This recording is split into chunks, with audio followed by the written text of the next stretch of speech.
नमस्कार, मी मनोज पाठक. बातमीपत्रात आपलं स्वागत. आता बघणार आहोत सुपरफास्ट 50 बातम्या.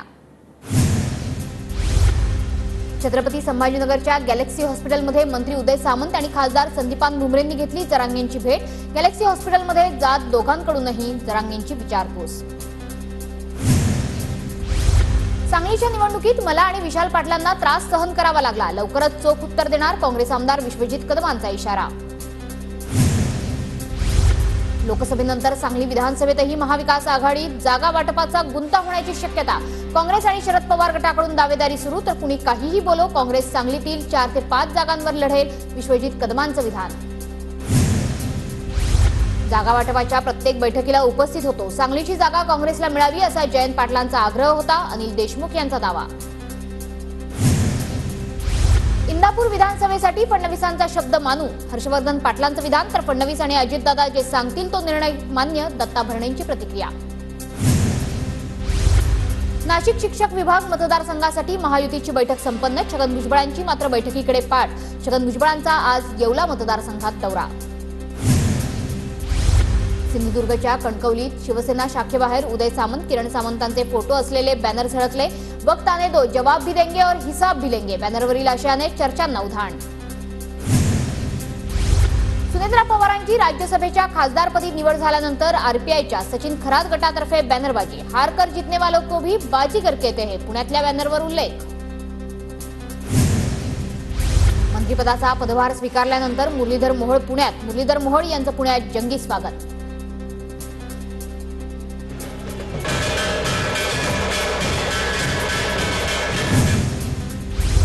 जळगावात केंद्रीय क्रीडा राज्यमंत्री रक्षा खडसेंचं जंगी स्वागत. भुसावळ रेल्वे स्थानकावर आगमन होताच ढोल ताशांच्या गजरात खडसेंचं स्वागत. केंद्रीय मंत्री झाल्यानंतर रक्षा खडसे पहिल्यांदाच जळगाव दौऱ्यावर. सांगलीत भाजप मंत्र्याच्या संपर्क कार्यालयातील संशयित आरोपीचा व्हिडिओ व्हायरल. मिरज खून प्रकरणातील संशयित आरोपीचा सुरेश खाडेंच्या कार्यालयातील व्हिडिओ व्हायरल. पंढरपूर पालखी सोहळ्यासाठी राज्य सरकारकडून 21 कोटी रुपयांचा निधी मंजूर. पालखी सोहळ्याचा निधी थेट जिल्हा परिषदांना मिळणार. पुणे, सातारा आणि सोलापूर जिल्हा परिषदांना निधी मिळणार. आषाढी वारीसाठी निघणाऱ्या दिंड्यांना 20,000 रुपये सरकारी अनुदान. राज्यातील एकूण 1500 वारकरी दिंड्यांना अनुदान मिळणार. आषाढीतील महाआरोग्य शिबिरासाठी आरोग्य विभाग 10 कोटी खर्च करणार. भाविकांच्या आरोग्य शिबिरासाठी आयोजन. अकोल्यातील शेगावमध्ये संत गजानन महाराज यांच्या पालखीचं आगमन. 2 दिवस पालखीचा अकोल्यात मुक्काम. फ्रान्सच्या नॅशनल लायब्ररीमध्ये शिवरायांची बखर सापडली. 1740 नंतर लिहिलेली मोडी लिपीतील शिवरायांची हस्तलिखित बखर. पुण्यातील राजगड किल्ल्यावर जागतिक वारसा स्थळाच्या मानांकनासाठी डागडुजीला वेग. सप्टेंबर महिन्यात आंतरराष्ट्रीय मानांकन समिती किल्ल्याची पाहणी करणार. वाशिममधील रिसोड कृषी उत्पन्न बाजार समिती 22 जून पर्यंत बंद. शेतकऱ्यांना मालाचे पैसे वेळेत देता येत नसल्यामुळे बाजार समिती बंद. शेतकऱ्यांना आर्थिक फटका बसण्याची शक्यता. शेतीला दिवसा वीज मिळण्यासाठी महावितरण विभागात 900 मेगावॅटचे प्रकल्प. मुख्यमंत्री सौर कृषी वाहिनी योजनेतून प्रकल्प उभारण्याच्या कामाला सुरुवात. जळगावच्या मण्यारखेडा तलावात केमिकल पाण्यामुळे मासे मृत्युमुखी पडले. एमआयडीसी मधील कंपनीच्या दूषित पाण्यामुळे 3 दिवसात 50 ते 60 क्विंटलपेक्षा जास्त माशांचा मृत्यू.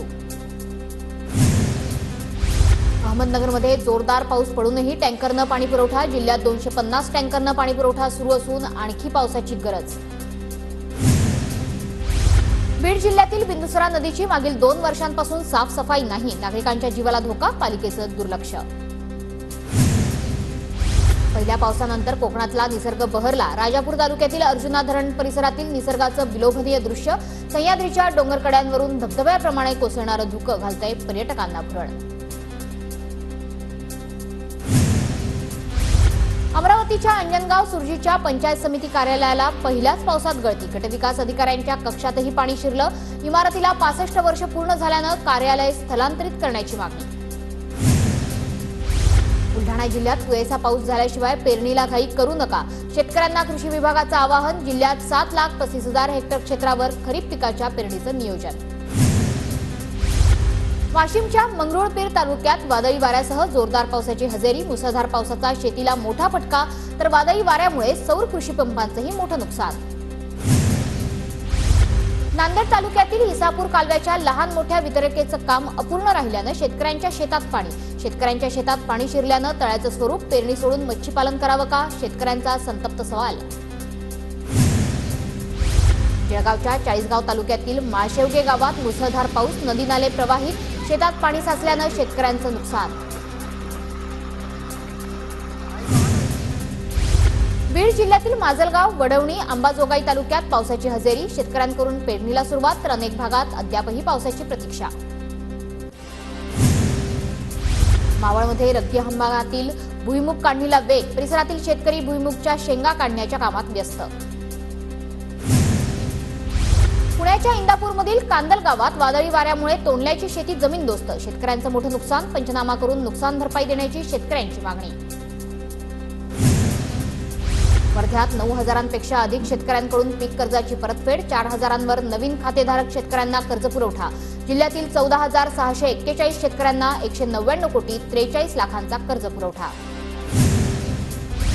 अमरावती जिल्ह्यात बियाणांची दरापेक्षा जास्त भावानं विक्री करणाऱ्या कृषी केंद्रांवर कारवाई, कृषी माल विकताना आढळली अनियमितता, 17 कृषी केंद्रांचे परवाने रद्द. रत्नागिरी जिल्हा परिषदेच्या उर्दू शाळांमध्ये इंग्रजी माध्यमाच्या शिक्षकांची नेमणूक, इंग्रजी माध्यमाच्या शिक्षकांना हजर करून घेण्यास पालकांचा मज्जाव.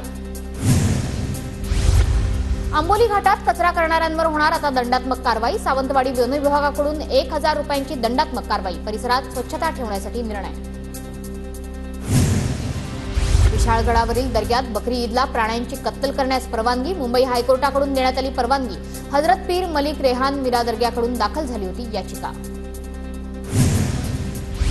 अमरावतीच्या मेळघाटातील बालमृत्यू, मातामृत्यू अशा आरोग्यविषयक प्रश्नांबाबत प्रशासनाकडून चौकशी, गर्भवती महिला व बालकाच्या मृत्यूसंबंधी एसआयटीकडून चौकशी. सांगलीतून पुण्यात 2.5 तासांमध्ये पोहोचवण्यात आलं यकृत पोहोचवण्यासाठी ग्रीन कॉरिडॉरचा वापर, अवयवदानामुळे एकाला दृष्टी तर एकाला मिळालं यकृत. पुण्याच्या शिरूरमधील मांडवगण फराटा गावात चोरट्यांकडून भर पावसात विद्युत रोहित्राची चोरी, नवीन रोहित्र टाकण्याची शेतकऱ्यांची मागणी. नागपुरात गेल्या 4.25 वर्षात 2,338 आर्थिक गुन्हे, 50 लाखांपेक्षा जास्त रक्कम असलेल्या 157 गुन्ह्यांची नोंद, मात्र केवळ 15 गुन्ह्यांची शिक्षा. माहितीच्या अधिकारातून वास्तव समोर.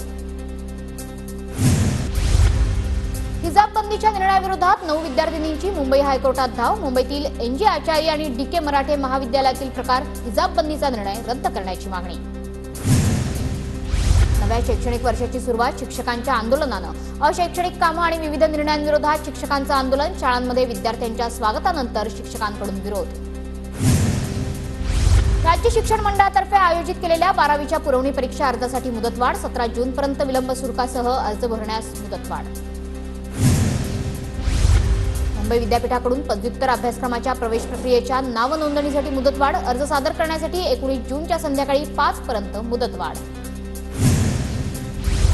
यूजीसीचे शैक्षणिक शुल्क परतावा धोरण जाहीर, नवीन शैक्षणिक अभ्यासक्रमात घेतलेला प्रवेश 30 सप्टेंबरपर्यंत रद्द केल्यास संपूर्ण शुल्क परत मिळणार. धाराशिव जिल्ह्यात ढोल ताशाच्या गजरात मिरवणूक काढून विद्यार्थ्यांचं स्वागत तर जिलेबी वाटून आनंद साजरा.